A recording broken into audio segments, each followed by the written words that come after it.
నమస్తే, welcome to పోరాటగలం TV. నేటి వార్తా విశేషాలు.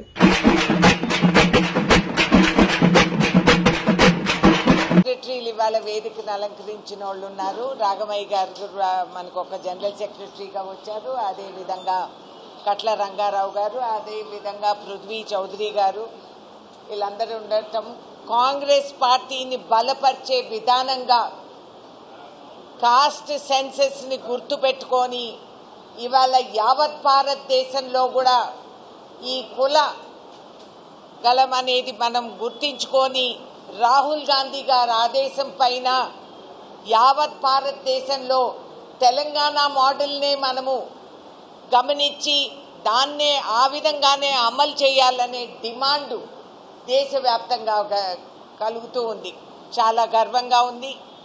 ఈ రాష్ట్రంలో అన్నిటికంటే మొట్టమొదటిగా రేవంత్ రెడ్డి గారు స్పందించి ఈ సమస్యని ఏ విధంగా మనం పరిష్కరిస్తామని చెప్పి గుర్తించి, అదేవిధంగా మొన్న ఎంపికైన 3 మంత్రులు, అదేవిధంగా జనరల్ సెక్రటరీస్లో కూడా మీరు చూస్తే చాలా చక్కగా బ్యాలెన్స్డ్గా కాస్ట్ బ్యాలెన్స్ పెట్టుకొని పదవులు కేటాయించడం జరుగుతుంది.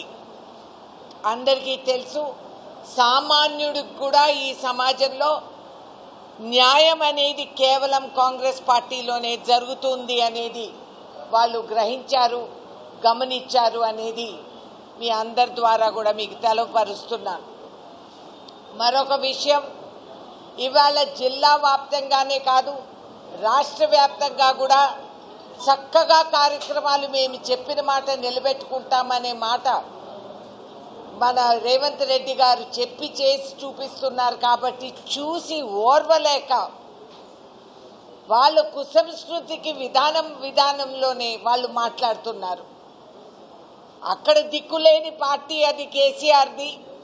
అసలు కేసీఆర్ ఎవడో, కేటీఆర్ ఎవడో, కవితమ్మ ఎక్కడో, హరీష్ రావు ఇంకెక్కడో, వాళ్ళకే దిక్కు విధానాలు తెలియని వాళ్ళు ఇవాళ ఇష్టం వచ్చిన నోటికొచ్చిన విమర్శలు వేస్తూ పోతున్నారు, అబండాలు వేస్తూ పోతున్నారు. పచ్చి అబద్ధాలు అనేది అందరికీ తెలుసు.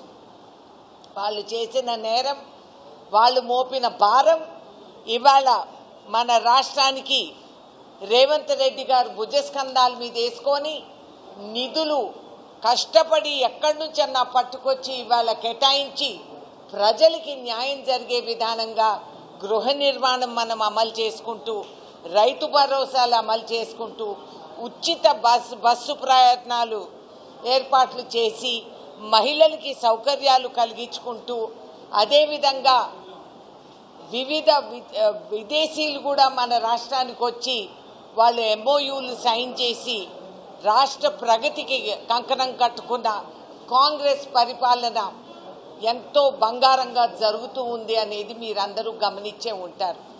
చూసి ఓర్వలేక మన 4వ స్తంభం మీడియా అనే లాంటిది నిజం చెప్పి ఫోన్ ట్యాపింగ్ పైన, మీ అందరి ఫోన్లు ఉంటాయి దాంట్లో, ఫోన్ ట్యాపింగ్ పైన చర్య తీసుకున్నారనేది ఒక మీడియా హౌస్ చెప్పటంతో మహాన్యూస్ వాళ్ళ పైన దాడి చేయటం అసలు ఎక్కడైనా విన్నారా? ఇంత దౌర్భాగ్యానికి దిగజారిపోయి వాళ్ళు, ఇక్కడ ఒకడున్నాడు మొనగాడు, ఓడిపోయినోడు, కాంగ్రెస్ పార్టీ ఆయనకు పునాదేసి ఎమ్మెల్యే ఇచ్చి అన్ని చేస్తే దిక్కుమాలిన బతుకు వాళ్ళు ఓడిపోయి అక్కడ పిండాలు పెట్టే కార్యక్రమాలు ఆయన పెట్టుకుంటున్నాడంట. పొరపాటున పాపం దారి తప్పి స్పృహ లేక పిండాలు పెట్టుకోవాల్సింది కేసీఆర్ గవర్నమెంట్కి అయిపోయింది. అది దానికి పిండాలు పెట్టుకునేది పోయి మాకు పిండాలు పెడతానని బయలుదేరినాడు ఒక మొనగాడు. పిచ్చి వేషాలు వేసి తోక ఎక్కువ ఊగిలాడిస్తే కత్తిరించి సున్నం పెట్టేది మా కార్యకర్తలకు బాగా తెలుసు. ఈ జిల్లాని నేను తిరుగుతూనే ఉంటాను. కొంతమంది భ్రమపడుతున్నారేమో, ఎదురు చూస్తున్నారేమో రేణుకా చౌదరి ఇక్కడికి రాదని. ఒరే మూర్ఖులారా, ఈ జిల్లాకు ఆడబిడ్డని నేను. ఈ జిల్లా ఆడబిడ్డ అనేది నా శాశ్వత పదవి. మిగతా జిల్లాలు తిరిగే అర్హత నాకుంది రాజ్యసభ సభ్యురాలుగా. కానీ జిల్లా ఆడబిడ్డ నేను కేవలం ఖమ్మం జిల్లాకే అనేది అందరూ గుర్తించాలి. ఇక్కడ ఏదన్నా వేషాలు వేసి కాంగ్రెస్ పార్టీ ఆఫీస్ స్వాధీనాలు చేసుకొని ఆక్రమించుకుంటే మేము ఊరుకుంటామా? సెషన్ మొదలెట్టే ముందు మళ్ళీ వస్తున్నాను, ఇటువంటి అవకతవకలన్నీ సర్దిద్దుకుంటాను. పోలీసు సిబ్బందులకు కూడా మీ ద్వారా నేను చెప్తున్నాను, వాళ్ళకి ఎస్కాట్లు ఇచ్చి వాళ్ళ కార్యక్రమాలకి ప్రోగ్రాములు పెట్టి కార్లు అక్కడి వరకు చేరాల్సిన అవసరం ఎంతైనా లేదు. ఒక మాజీ ఎమ్మెల్యేకి మీరేమంత ఎస్కాట్ ఇవ్వనక్కర్లేదు.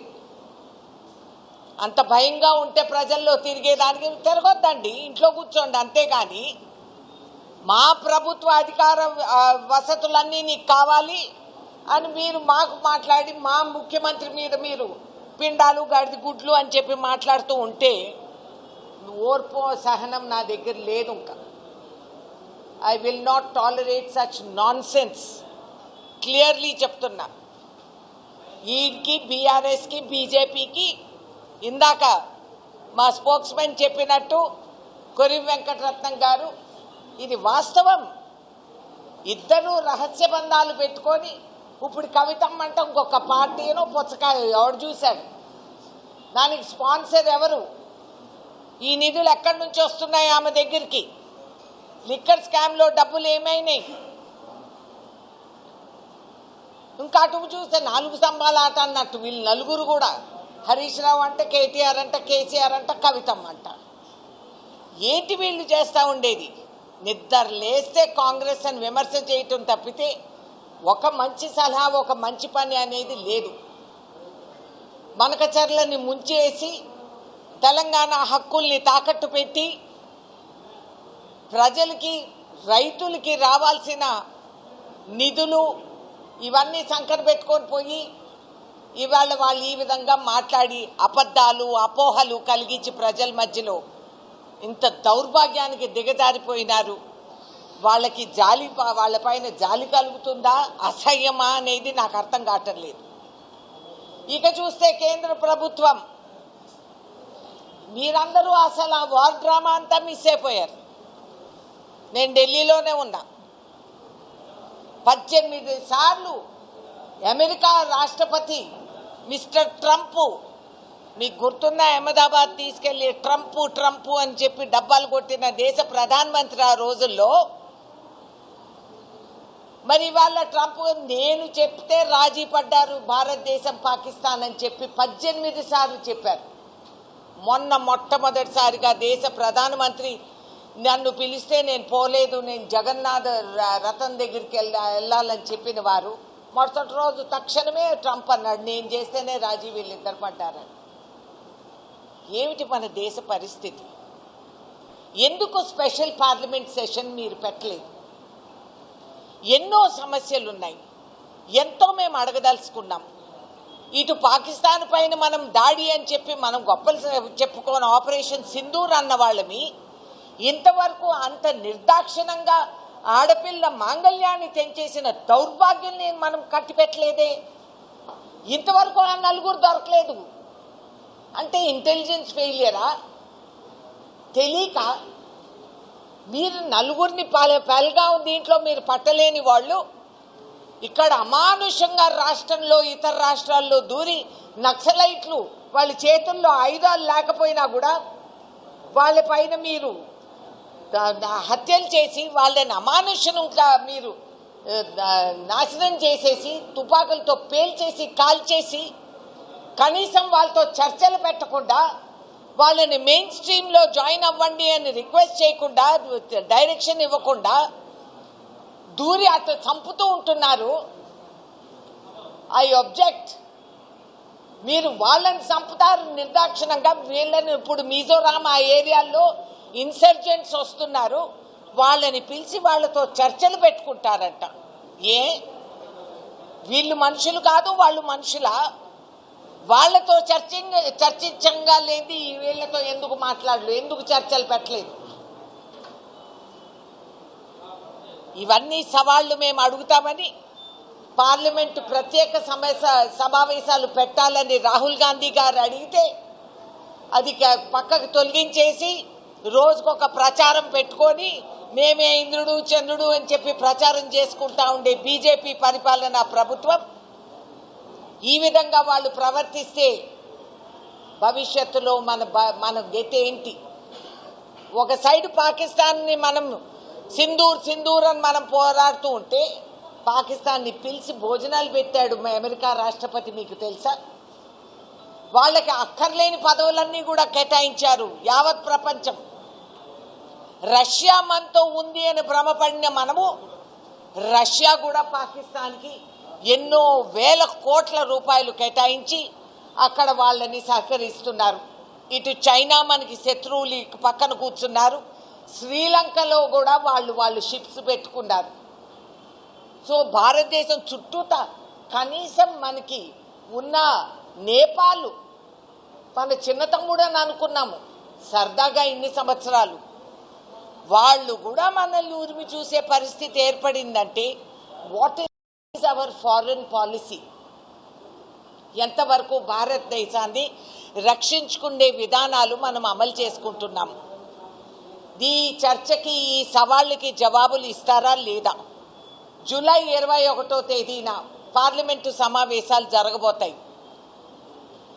జరగనిస్తే బీజేపీ దాంట్లో ప్రత్యేక సవాళ్లు అందరము కూడా లేపబోతున్నాం. We're going to ask.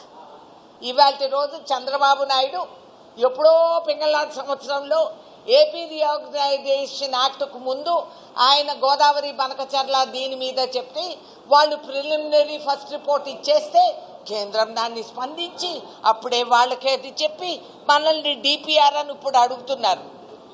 మేము డిపిఆర్ ఇప్పుడు ఇస్తే మేము అదంతా ఒప్పుకున్నట్లా కాదు. వాళ్ళ కర్తవ్యం, వాళ్ళ ధర్మం. Water distribution Godavari basin, Krishna basin గురించి మనం చర్చించినప్పుడు ఇద్దరు రాష్ట్ర ముఖ్యమంత్రుల్ని కూర్చోపెట్టి మమ్మల్ని అడిగి మీరు చెయ్యాలి. అంతేగాని అత్తగారు సొమ్ము అల్లుడు దానం చేసినట్టు ఆయన అడిగి ఆయన చెయ్యి ఈయన పట్టుకున్నాడు కాబట్టి ఆంధ్ర రాష్ట్రానికి నా రైతాంగం ఖమ్మం జిల్లానే కాదు తెలంగాణ జిల్లాలో ఇవాళ మాకు నీటి సౌకర్యం, సన్న బియ్యం మేము పండించుకోగలుగుతున్నాం. మీరు కట్టిపెట్టినా కూడా యావత్ భారతదేశానికి అన్నం పెడుతున్నాం. వీళ్ళంతా మాట్లాడే మొనగాళ్ళందరికీ కూడా మేము భిక్షం పెడుతున్నాం. రాష్ట్ర నిధులు, రాష్ట్ర హక్కులు, ఇది ఏపీ రీఆర్గనైజేషన్ యాక్ట్ పార్లమెంటులో పాస్ అయింది. అది వీళ్ళ ఆస్తిలో వాటా ఏమి ఇవ్వట్లేదు. మాకు రావాల్సిన నిధులు, రావాల్సిన ఇది కేటాయించాల్సిన హక్కులు మీరు ఇవ్వాల్సిందే. తెలంగాణ ప్రజలు చూస్తూ ఎవరు ఊరుకోరు. గోదావరి బనకచర్ల ఇష్యూ పైన అన్ని పార్టీలు ముందుకొచ్చి స్పందించాయి. అందరూ కూడా సేకరిస్తున్నారు. రాష్ట్ర హక్కులు, రైతాంగానికి ఉండాల్సిన హక్కులు అమలు చేసుకునే దానికి మేము ఒక్క పూట కూడా వెనక ఆడము అనేది మీ ద్వారా వాళ్ళని హెచ్చరిస్తున్నాం. ఆ సమావేశాల్లో నేను కూడా కూర్చొని ఈ విధంగా కేంద్రం ఆడే కుట్ర మీరు అనుకుంటున్నారు. నిజంగా చంద్రబాబు నాయుడుకి రాజకీయ అనుభవం ఉందో లేదో నాకు అర్థం కాదు. సీఎం అయినంత మాత్రాన కొంచెం ఆలోచించుకోవాలి.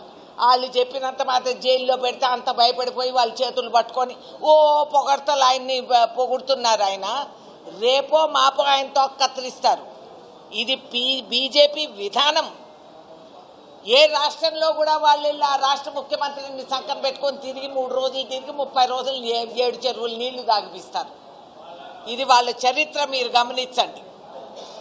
ఇది వాళ్ళ రికార్డ్. ఇది ఆ విధంగా రాష్ట్ర ప్రజలు నమ్మి అంతగా చేస్తే ఇవాళ అంత అల్పాయాసంగా మీరు వాళ్ళు కొట్టు ఇష్టం వచ్చినట్టు మాట్లాడితే చాలా శోచనీయం. తెలంగాణ సమస్య కాడ మాత్రం ఎక్కడా కూడా రాజీ పడే ఇది లేనే లేదు అనేది అందరూ కూడా గమనించాలి. అదేవిధంగా పార్లమెంటు సమావేశాల్లో కొన్ని కఠిన ప్రశ్నలు మేము అడగబోతున్నాం. రాష్ట్రం గురించి కూడా మేము అడగబోతున్నాం. అన్నిసార్లు రాష్ట్ర ముఖ్యమంత్రి కేంద్రానికి వెళ్ళి అన్నిసార్లు మేము అన్నీ అడిగితే ఇంతవరకు మనకు మెట్రో సెకండ్ ఫేజ్కి ఇంకా శాంక్షన్ రాలేదు. ఈ విధంగా అన్ని పెండింగ్ ప్రాజెక్టులు అలాగే పెడుతూ నెడుతూ పోతున్నారు. ఈ మధ్య కాలంలో ఇక్కడేమో కుట్ర పన్ని బీజేపీ బీఆర్ఎస్ ఆడే నాటకాలు మీరు అన్నీ గమనిస్తున్నారు. హుషారుగా ఉండి రాబోయే ఈ లోకల్ బాడీ ఎలక్షన్స్లో వాళ్ళు భయపడతా ఉండేది ఇది ఒక్కటే, ఇక్కడ దున్నుకొస్తుంది కాంగ్రెస్, దిగ్విజయంగా గెలిచి వస్తాం మేము రాష్ట్ర వ్యాప్తంగా. వాళ్ళేదో అనుకుంటున్నారు, ఈ బౌబౌలు వీటికి జిఎస్టీ లేదు, ఏమన్నా బౌబౌ చెప్పుకొని ఆడొచ్చేది లేదు సచ్చేది లేదు. సో అంత లోపల అమ్మాయి గారు పార్టీ పెడతారా, ఇంకెవడో పార్టీ పెడతాడా, ఈ పార్టీ అసలే దివాలా, ఇవన్నీ వాళ్ళని చూసుకోమనండి. అనవసరంగా ఈ ప్రభుత్వం పైన కానీ మా వాళ్ల పైన కానీ మీరేమన్నా ఎక్కువ మాట్లాడితే తగిన పరిణామాలకు గురవుతారు. ఇవి చెప్పాలని ఈ జిల్లాలో ముఖ్యంగా నాకు ఇక్కడే కాదు మనుగూరులో వైఎస్ఆర్ నగర్ అని ఒక ఊరుంది. దాంట్లో సుమారు 150 మంది కుటుంబాలు అక్కడ బతుకుతున్నారు ఎప్పటి నుంచో. ఇంకా ఆడ కరెంటు లేదనేది నాకు తెలిసింది, చాలా బాధగా ఉంది. వెంటనే పిఓతో మాట్లాడటం జరిగింది. అక్కడ వెంటనే సోలార్ ప్యానెల్స్ అన్నా సోలార్ లైట్ అన్నా వెంటనే అక్కడ ఏర్పాటు చేయాల్సిన అవసరం ఎంతైనా ఉంది. అక్కడ ఉన్న కుటుంబాల్లో రోజు కూలీలు చేసుకుంటూ ఆడవాళ్లు కష్టపడి పిల్లల్ని చదివిపించుకొని ఇవాల్టి రోజు అక్కడ పిల్లలు మిలిటరీలో సేవ చేసుకుంటున్నారంటే నాకు చాలా గర్వంగా ఉంది. వాళ్ళు మిలిటరీ సేవలు చేసుకుంటూ కారు చీకట్లో వాళ్ళు ఉంటూ దోమలు చీమలు తేళ్లకి గురైనోళ్ళు, please keep silent at the back, కామ్గా ఉండండి. ఇవాల్టి రోజు వాళ్ళందరూ కూడా ఇంకా అంత గొప్ప స్థాయికి దేశం పైన వాళ్ళకుండే ప్రేమ అభిమానంతో వాళ్ళు మిలిటరీలో సేవ చేసి అందిస్తున్నారంటే ఆ గ్రామానికి వెంటనే నిధులు కేటాయించి సోలార్ ప్యానెల్స్, అదేవిధంగా మీ అందరి ద్వారా మీ ప్రేక్షకులందరికీ ఎమ్మెల్యేస్ అందరికి కూడా నేను చెప్తున్నాను, రాజస్థాన్లో ఒక ట్రైనింగ్ సెంటర్ ఉంది. గ్రామ స్థాయిలో మన తండాలలో ఉన్న ఆడవాళ్ళకి మేము solar panel manufacturing and maintenance రెండూ కూడా ఆ ట్రైనింగ్ మేము ఏర్పాటు చేసుకుంటాము. మీలో ఎవరన్నా సిద్ధంగా ఉంటే స్పందించి ముందుకొచ్చి మీ స్థానిక ఎమ్మెల్యేస్కి తెలవపరిచి అదేవిధంగా ఆ లిస్టులు నాకు ఎమ్మెల్యేస్ అందరూ కూడా ఇస్తే వీళ్ళని ఆడవాళ్ళందరినీ అక్కడికి ట్రైనింగ్కి మేము పంపించగలుగుతాం. సోలార్ ప్యానెల్స్ తయారు చేయటమే కాక దాన్ని మెయింటెనెన్స్ కూడా వాళ్ళకి నేర్పిస్తాము. ఆ విధంగా మన తండాల్లో ఎప్పుడు కూడా మళ్ళీ కరెంటు లేదు అనే మాట, ఇవాళ ఇక్కడే ఆఫీస్లో కరెంట్ లేదన్నారు, అందుకే నేను రావటం ఆలస్యమైంది. ఇంత దీనికి మనం గురి అవ్వకూడదు. కాబట్టి ఐఎమ్ రిక్వెస్టింగ్, ఇవన్నీ కార్యక్రమాలు మేము చేపడుతూ తిరుగుతూ ఉన్నాము. నేను రాజ్యసభ సభ్యురాలిని, సరే రాష్ట్ర వ్యాప్తంగా నేను తిరగలుగుతాను, తిరుగుతున్నాను. కానీ ఖమ్మం జిల్లా, రేణుకా జిల్లా నేను వదలను. ఇది నేను ఇక్కడ శాశ్వత ఆడబిడ్డనని పదే పదే మీ అందరికీ తెలవపరుస్తున్నాను. ఇక్కడ అన్ని సమస్య పరిష్కరణలు అన్ని విధాలుగా నేను అందుబాటులో ఉంటాను. ఎంతమంది మంత్రులు ఉన్నా, ఎంతమంది చైర్మన్లు ఉన్నా, ఎంత ఏమున్నా రేణుకా చౌదరి మాత్రం ఇక్కడే ఉంటుంది. నేను మీకు ఒక మాట చెప్పదలుచుకున్నాను. ముఖ్యమంత్రి గారు ముఖ్యమంత్రిగా ఎంపికైన తక్షణం ఈ సమస్య నేను ఇప్పుడు ఇద్దరు ముఖ్యమంత్రులు కూర్చోవాలి. అదే కాదు, భద్రాచలం శ్రీరాములు వారి భూములు కూడా అక్కడే ఉన్నాయి. దానిపైన ఆదాయం న్యాయంగా స్వామివారికే రావాలి. సో వాటి గురించి తప్పకుండా మేము దీని మీద నేను ఉత్తరం కూడా రాయటం అయింది కేంద్రానికి. చూద్దాము అసలు బీజేపీ ఉద్దేశం ఏంటో మనం అర్థమైంది మనకి. అది కూడా గమనించి తప్పకుండా ఆ జిల్లాలు మనకి రావాల్సి, అది మంది మన ఆస్తి. అక్కడ ఉండేవాళ్ళు నానా ఇబ్బందులకు గురవుతున్నారు. కాబట్టి immediately this is definitely priority. ఆ లెటర్ కూడా మీ అందరికీ విడుదల చేస్తాం. మీ ద్వారా మీరు ప్రెస్ మీడియాకి పబ్లిక్కి చెప్పగలుగుతాము. మనం పండిస్తున్నాము. గుంటూరు తర్వాత మందే రేటు రావాలి. మిర్చి బోర్డు ఒకటి ఏర్పాటు చేయాలనేది నేను కూడా డిమాండ్ చేస్తున్నాను. టర్మరిక్ బోర్డు మొన్న ఏర్పాటు చేశారు నిజామాబాద్లో. అదేవిధంగా మిర్చి, ఎందుకంటే మెయిన్ ప్రొక్యూర్మెంట్ మనమే. అందులో మన దగ్గర ఉన్న కొంతమంది ఆదర్శ రైతులు ఒక కొత్త నూతన వెరైటీలు కూడా మనం తయారు చేయడం కూడా జరిగింది. ఆ చపాటా మిర్చితో పాటు వాళ్ళు ఇది క్రాస్ ఇది చేసి నూతన వెరైటీలు చేయగలుగుతున్నారు. ఈ జిల్లాని కాపాడుకోవాలి, మిర్చి రేటు రావాల్సిందే.